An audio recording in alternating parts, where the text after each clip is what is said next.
Hi, my name is Angela Alonso, and today I'll be talking about my literacy biography.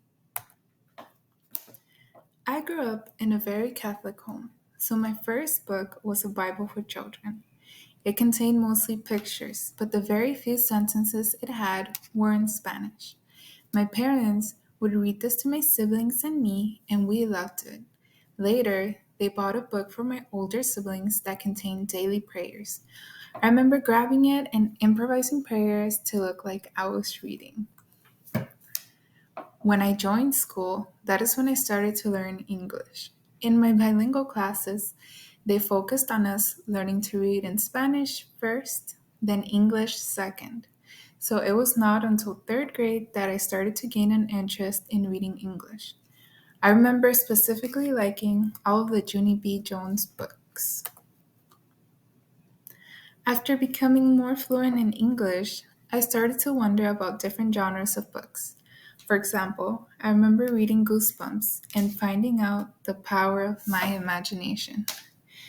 I have only read one Goosebumps book, and that was enough for me to never read a horror fiction book ever again. I also read a book series called Bones that was made up of comic strips like those found in the Diary of the Wimpy Kid, and I still enjoy that kind of books to this day. I also read my first 500 plus page book, which was called Inkheart, and my love for novels started there, which would only grow from that point on. In middle school, I started reading what was popular for my classmates in the moment. For example, The Hunger Games. Since the movies were coming out while I was in middle school, it was the only thing my friends would talk about. I also remember reading The Outsiders, which had left a big impression on me and really had me wanting to read more realistic books. Although I know this one was fiction, I like learning about how different someone's life could be because of their actions. In high school, I had to read more complex pieces, like To Kill a Mockingbird, which was my favorite from all the other books I had to read as a class. The Adventures of Huckleberry Finn extremely surprised me, not because of the story, but because of the way it was written. As an English second language learner, I was surprised to see a book with grammar mistakes done on purpose.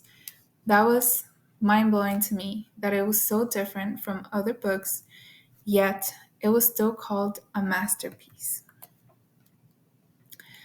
I started to read less in college after I had to take a class called British Literature. Here, we had to read Beowulf, the hardest book I have ever had to read. And I thought The Scarlet Letter was hard before, but this one did not compare.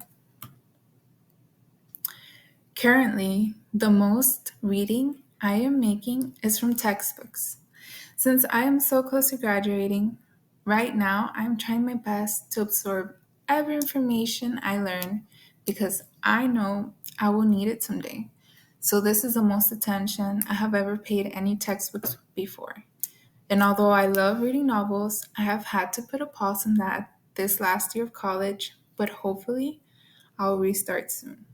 I have placed pictures of my favorite textbooks on this slide, which are Comprehension Connections by Tanny McGregor and Foundations of Bilingual Education and Bilingualism. Since I am considering becoming a bilingual teacher myself, this textbook has helped me better understand the bilingual programs. Thank you for your time.